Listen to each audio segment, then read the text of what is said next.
Hello guys, welcome back again. Polysiphonia जो आपकी bryophyta में आता है, इसका जीवन चक्र हमेशा पूछा जाता है। इससे संबंधित जीवन चक्र की अगर हम स्टडी करें तो आपको यहाँ पे देखिए दो स्वतंत्र पादप देखने के मिलेंगे, युग्मोद्भिद और बीजाणुद्भिद का जो लाइफ अल्टरेशन देखने को मिलेगा। युग्मोद्भिद जो अगुणित होता है, बीजाणुद्भिद जो आपका कैसा होता है, द्विगुणित होता है। ब्रायोफाइटा में बात करें तो युग्मोद्भिद वाला पोर्शन ज़्यादा विकसित होता है। यह पादप जो चतुस्क बीजाणुओं के अंकुरण से बनते हैं, यानी कि यहाँ पे चतुस्क बीजाणु होते हैं, जिसे आप टेट्रापोरोफाइट कहते हैं।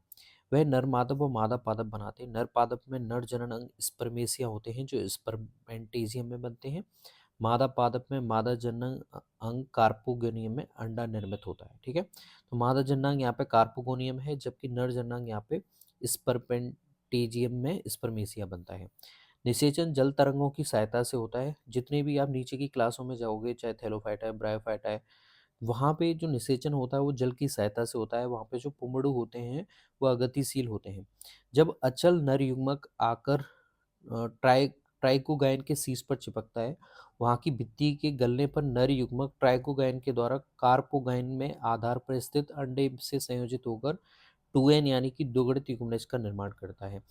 ट्राइकोगाइन यहाँ पे आपका नर युग्मक जिसमें है और कार्पोगाइन जिसमें आपका अंडा उपस्थित है, तो वहां से संयोजित होकर ही ये 2n का निर्माण कर लेता है। युग्मनज का केंद्रक समसूत्री विभाजन द्वारा दो केंद्रक बनाता है। एक आलंबक कोशिका द्वारा निर्मित सहायक कोशिका में प्रवेश कर जाता है। इस कोशिका में गोनिमोब्लास्ट तंतु निर्मित होते हैं, जिसके फलस्वरूप आपको 2n कार्पो बीजाणु निर्मित होते हुए दिखाई देंगे, जो अंकुरित होकर स्वतंत्र चतुस्क बीजाणुद्भिद सुकाय का निर्माण करते हैं। ठीक है, अब यहाँ पे अगर हम एक बार डायग्राम देखें तो देखिए यहाँ पे कार्पोस्पोरोफाइटे जो 2n है, इससे कार्पोस्पोर बन रहे हैं। फिर ये आगे जाके आपके बना रहा है चतुस्क बीजाणुद्भिद। ठीक है, फिर ये इसमें आपको अणसूत्री विभाजन होता हुआ दिखाई देगा और आपके फिर कौन सी अगुणित अवस्था शुरू हो जाएगी। ये वाली जो पूरी अवस्था है ये द्विगुणित है और ये वाली इधर वाली अवस्था आपकी अगुणित है। अब चतुस्क बीजाणु आ जाएंगे, ये युग्मोद्भिद बनाएंगे। युग्मोद्भिद अलग अलग हो सकते हैं। नर युग्मोद्भिद अलग हो सकता है, मादा युग्मोद्भिद अलग हो सकता है। दोनों युग्मक धानियों में जो अलग अलग युग्मक बनेंगे, मादा और नर युग्मक दोनों आपस में संयुग्मन करेंगे और वो युग्मनज बना देंगे। युग्मनज वापस से समसूत्री विभाजन के द्वारा आपकी कार्पोस्पोरोफाइट बना देता है। फिर वो वापस से आपकी कार्पोस्पोर, फिर वो वापस से समसूत्री विभाजन से चतुष्क बीजाणुद्भिद बना देते हैं।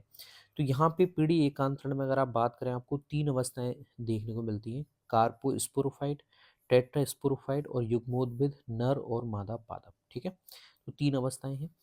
चतुस्क बीजाणु धानी में अणसूत्री विभाजन से चार अगुणित चतुस्क बीजाणु बनते हैं। दो अगुणित बीजाणु नर युग्मोद्भिद पादप बनाते हैं और दो अगुणित बीजाणु मादा युग्मोद्भिद पादप बनाते हैं। दोनों ही स्वतंत्र अवस्थाएं होती हैं। युग्मोद्भिद और बीजाणुद्भिद आकार की में समान होती हैं, अतः ये जीवन चक्र आपके कहलाता है आइसोमॉर्फिक डिप्लोहैप्लॉइडिक। क्या कहलाता है? आइसोमॉर्फिक डिप्लोहैप्लॉइडिक। यहाँ तीन प्रकार की अवस्थाएं युग्मोद्भिद नर और मादा पादप अलग हैं: कार्पोस्पोरोफाइट और टेट्रास्पोरोफाइट।